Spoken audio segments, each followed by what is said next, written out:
ఉందా మనకి? సూటుగా మిమ్మల్ని అడిగేద్దాం అనుకుంటున్నాను నేను. స్తోత్ర. సూటుగా అడిగానా?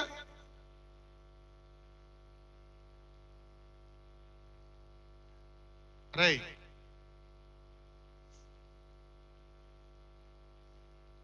అమ్మా, దేవునికి నష్టం కాదు, మనకే నష్టం.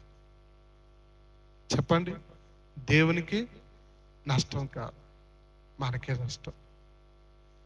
యేసుప్రభు వారు అలాగే చేశారు. చూడండి, దేని బిడ్డలారా, మార్కు సువార్త 1వ అధ్యాయం 35వ వచనం చూద్దాం.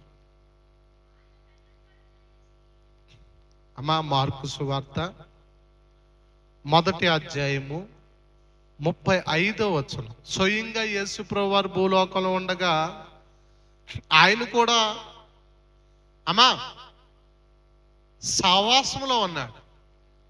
చూడండి, ఒకసారి చదవండి. ఆయన పెందల కాడని లేచి ఇంకా చాలా చీకటి ఉండగానే బయలుదేరి అరణ్య ప్రదేశమునకు వెళ్ళి అక్కడ ఏం చేస్తా ఉన్నాడు? అరణ్యంలో ప్రశాంతంగా కూర్చోలేదు.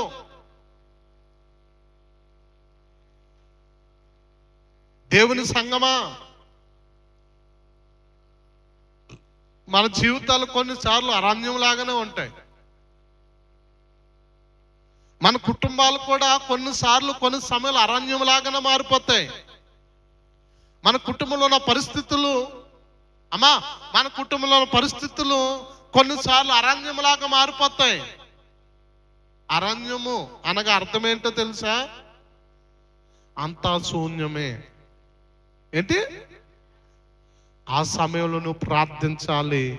ఆ సమయంలో ఎప్పుడైతే శూన్యముగా నీకు కనపడుతుందో నీ జీవితము, నీ కుటుంబం చరిత్ర, లేక దేని బిడ్డ నువ్వు చేసేది ఏదైనా కానీ శూన్యముగా కనపడుతుందో, ఆ సమయంలో దేవుడితో ప్రార్థనని సహవాసను ప్రారంభిస్తుగా అరణ్యములో నీటి బుగ్గలను పుట్టించే దేవుడు ఖచ్చితంగా కార్యం చేస్తాడు.